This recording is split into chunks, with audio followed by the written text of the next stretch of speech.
মারুফ বানাচ্ছিল পনির tacos, আর এই যে প্রত্যেকটা পনির আর রুটি দিয়ে টুথপিক মারা হচ্ছে।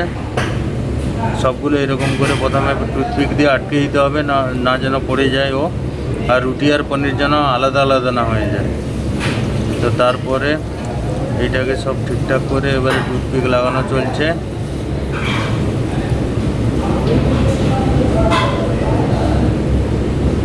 তো এই যে একটা একটা করে টুথপিক লাগাতে হবে, তার সঙ্গে পেঁয়াজ আর ক্যাপসিকাম ডাইস কাটিং।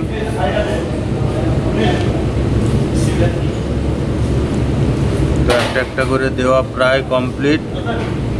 এই যে উপর থেকে ঘি দিলে এর একটা টেস্ট আলাদাই আসে। তার উপর থেকে জিরো সেও, একদমই বারিক যে সেওটা, সেই সেওটা দেওয়া হচ্ছে। দিয়ে দেওয়ার পরে উপর থেকে আমুল চিজ, এর উপর থেকে ধনিয়া দিয়ে এই যে পিক আপ। তো বন্ধুরা, কেমন হলো অবশ্যই জানিও, ভালো লাগলে লাইক করে দিও।